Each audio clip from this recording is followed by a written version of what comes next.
दुनिया के सबसे महत्वपूर्ण समुद्री तेल मार्ग हॉर्मुज़ स्ट्रेट को लेकर एक ऐसा त्रिकोणीय हाई वोल्टेज ड्रामा शुरू हो चुका है जिसने पूरी दुनिया की बाजारों में खलबली मचा दी है। एक तरफ अमेरिकी राष्ट्रपति डोनाल्ड ट्रंप बीजिंग से अमेरिका वापस लौटकर पूरी दुनिया में इस बात का ढोल पीट रहे हैं कि चीन के राष्ट्रपति शी जिनपिंग ने हॉर्मुज़ को खुलवाने के लिए उनके साथ हामी भर दी है। लेकिन दूसरी तरफ चीन ने इस पूरे मामले पर आधिकारिक रूप से पूरी तरह से चुप्पी साध रखी है और इन सब के बीच ईरान इन दोनों महाशक्तियों को ठेंगा दिखाते हुए हॉर्मुज़ स्ट्रेट से गुजरने वाले जहाजों से टोल टैक्स यानी वसूली करने के नए नए तरीके खोज रहा है। दरअसल बीजिंग में 2 दिवसीय शिखर सम्मेलन के बाद अमेरिकी राष्ट्रपति डोनाल्ड ट्रंप ने फॉक्स न्यूज को एक इंटरव्यू दिया। इस इंटरव्यू में ट्रंप ने दावा किया कि चीन के राष्ट्रपति शी जिनपिंग ने हॉर्मुज़ को खुला रखने में अमेरिका की मदद करने की पेशकश की है। ट्रंप के मुताबिक शी जिनपिंग चाहते हैं कि किसी भी तरह अमेरिका और ईरान के बीच जारी ये युद्ध खत्म हो और दोनों पक्षों के बीच ये समझौता हो जाए। ट्रंप ने इंटरव्यू में शी जिनपिंग के शब्दों को दोहराते हुए कहा, जिनपिंग ने मुझसे कहा कि अगर मैं इस मामले में किसी भी तरह की मदद कर सकता हूं तो मैं आपकी मदद जरूर करना चाहूंगा। अब यहाँ से इस कहानी में बड़ा ट्विस्ट आता है। डोनाल्ड ट्रंप तो अमेरिका जाकर इस बात का क्रेडिट ले रहे हैं कि उन्होंने चीन को मना लिया, लेकिन चीन का स्टैंड बेहद रहस्यमयी और दोहरा नजर आ रहा है। अल जजीरा और अंतर्राष्ट्रीय मीडिया रिपोर्ट्स के मुताबिक ट्रंप और जिनपिंग के बीच बातचीत में इस बात पर तो सहमति बनी कि मौजूदा युद्ध खत्म होना चाहिए और हॉर्मुज़ को खोला जाना चाहिए, लेकिन चीन ने इस मुद्दे में ज्यादा गहराई से शामिल होने का कोई पक्का संकेत नहीं दिया है। जहां व्हाइट हाउस ने लंबी चौड़ी प्रेस रिलीज जारी कर दी, वहीं चीन की सरकारी मीडिया शिन्यू ने हॉर्मुज़ और ईरान का नाम तक नहीं लिया और सिर्फ इतना कहा कि दोनों नेताओं के बीच मिडिल ईस्ट की स्थिति पर सामान्य बातचीत हुई। असल में चीन के लिए ये रूट बेहद अहम है क्योंकि उसका करीब आधा कच्चा तेल इसी रास्ते से आता है, इसलिए वो चाहता है कि रास्ता खुला रहे, लेकिन वो अमेरिका के पाले में खुलकर खड़े होकर ईरान को नाराज भी नहीं करना चाहता। अब बात करते हैं इस खेल के सबसे आक्रामक खिलाड़ी यानी ईरान की। एक तरफ अमेरिका और चीन बीजिंग के कमरों में बैठकर बातचीत कर रहे हैं तो दूसरी तरफ ईरान ने हॉर्मुज़ स्ट्रेट को अपने पूर्ण सैन्य नियंत्रण में ले रखा है। ईरान की संसद के राष्ट्रीय सुरक्षा समिति के प्रमुख इब्राहिम अजीजी ने साफ कर दिया है कि ईरान ने हॉर्मुज़ के ट्रैफिक को नियंत्रित करने के लिए एक नया मैकेनिज्म तैयार किया है, जिसके तहत यहाँ से गुजरने वाले जहाजों से अब आवश्यक शुल्क यानी टोल टैक्स वसूला जाएगा। ईरान केवल अपने सहयोगी देशों के जहाजों को ही प्राथमिकता देगा, यानी ट्रंप और चीन चाहे जो भी रणनीति बनाए, जमीन पर ईरान लगातार हॉर्मुज़ में वसूली करने और अमेरिका को आर्थिक चोट पहुंचाने के नए नए तरीके खोज रहा है। कुल मिलाकर स्थिति यह है कि ट्रंप भले ही चीन के साथ आने का ढोल पीट रहे हों, लेकिन चीन की आधिकारिक चुप्पी और ईरान के कड़े तेवर बता रहे हैं कि हॉर्मुज़ का यह संकट इतनी आसानी से हल नहीं होने वाला। अगर ईरान ने टोल टैक्स वसूलना बंद नहीं किया और अमेरिका ने बल प्रयोग किया तो वैश्विक तेल की सप्लाई पूरी तरह से ठप हो जाएगी, जिससे दुनिया भर में पेट्रोल डीजल की कीमतें आग लगा देंगी।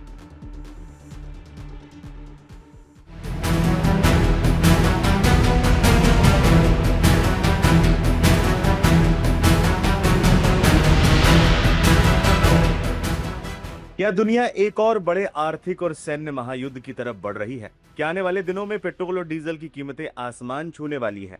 ये सवाल इसलिए खड़े हो गए हैं क्योंकि ईरान ने एक ऐसा कदम उठा लिया है जिसने अमेरिका समेत पूरी दुनिया के होश उड़ा दिए हैं। ईरान ने दुनिया के सबसे महत्वपूर्ण और संवेदनशील समुद्री तेल मार्ग हॉर्मुज़ स्ट्रेट से गुजरने वाले जहाजों से अब टोल टैक्स यानी वसूली करने का नया और सख्त नियम तैयार कर लिया है। ईरान का यह नया मास्टर प्लान अमेरिकी राष्ट्रपति डोनाल्ड ट्रंप को बुरी तरह से भड़का सकता है। अंतर्राष्ट्रीय समाचार एजेंसी राइटर्स के अनुसार ईरानी संसद के राष्ट्रीय सुरक्षा समिति के प्रमुख इब्राहिम अजीजी ने शनिवार को चौंकाने वाला खुलासा किया। अजीजी ने बताया कि ईरान ने हॉर्मुज़ की ट्रैफिक को व्यवस्थित करने और वहां से टोल वसूली करने के लिए एक विशेष मैकेनिज्म तैयार किया है।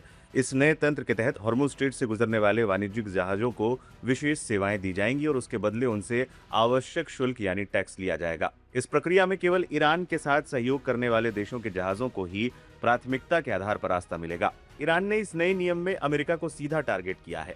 इब्राहिम अजीजी ने साफ शब्दों में चेतावनी दी है कि हॉर्मुज़ स्ट्रेट का ये समुद्री मार्ग उन ऑपरेटरों और जहाजों के लिए पूरी तरह से बंद रहेगा जिनका संबंध अमेरिका की उस पहल से है जिसे वो फ्रीडम प्रोजेक्ट कहते हैं। अमेरिका और ईरान के बीच हॉर्मुज़ स्ट्रेट को लेकर पहले से ही भारी विवाद चल रहा है। ऐसे में ईरान द्वारा रूट ब्लॉक करने और टोल वसूलने का यह नया प्लान अमेरिकी राष्ट्रपति डोनाल्ड ट्रंप को बेहद नाराज कर सकता है, जिससे फारस की खाड़ी में सैन्य टकराव का खतरा कई गुना बढ़ जाएगा।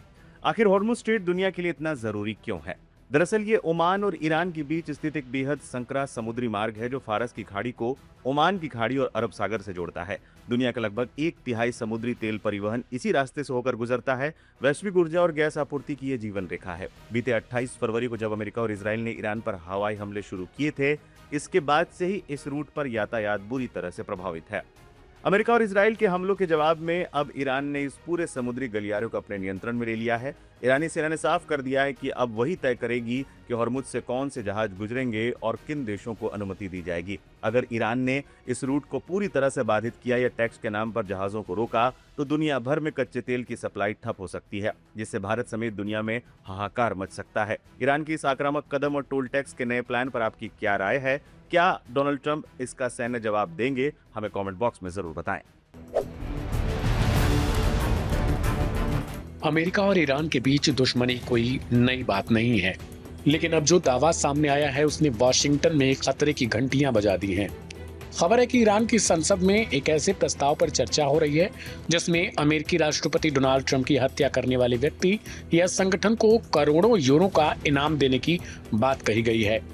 दावा किया गया है कि प्रस्ताव के तहत 50 मिलियन यूरो तक की रकम दी जा सकती है और इसे धार्मिक और वैचारिक मिशन बताया जा रहा है। ईरानी सांसद इब्राहिम अजीजी, जो संसद की राष्ट्रीय सुरक्षा और विदेश नीति समिति के प्रमुख हैं, उन्होंने कथित तौर पर कहा कि हालिया संघर्ष के बाद कई जवाबी प्रस्ताव तैयार किए गए हैं और अमेरिका के राष्ट्रपति समेत कुछ नेताओं को जवाबी कार्रवाई का निशाना बनाया जाना चाहिए। इन दावों की स्वतंत्र पुष्टि अलग अलग स्तर पर नहीं हुई, लेकिन रिपोर्ट सामने आते ही अमेरिकी सुरक्षा एजेंसियों की चिंता बढ़ गई। दरअसल ईरान इंटरनेशनल के हवाले से आई खबर के मुताबिक ईरान की संसद की राष्ट्रीय सुरक्षा और विदेश नीति समिति के प्रमुख ने कहा, हमारा मानना है कि संयुक्त राज्य अमेरिका के राष्ट्रपति व अशुभ और शर्मनाक ज़ायोनी प्रधानमंत्री और सेंटकॉम कमांडर को निशाना बनाया जाना चाहिए और उनके खिलाफ जवाबी कार्रवाई की जानी चाहिए। यह हमारा अधिकार है, ठीक वैसे ही जैसे हमारे इमाम शहीद हुए थे। संयुक्त राज्य अमेरिका के राष्ट्रपति से किसी भी मुसलमान या आजाद व्यक्ति द्वारा निपटा जाना चाहिए। यदि कोई भी प्राकृतिक या कानूनी व्यक्ति इस धार्मिक और वैचारिक मिशन को अंजाम देता है तो सरकार 50 मिलियन यूरो का इनाम देने के लिए बाध्य है। रिपोर्ट्स के मुताबिक ये बयान ऐसे वक्त में आया है जब ईरान में पहले भी ट्रंप के खिलाफ कथित अभियान चलने के दावे सामने आए थे।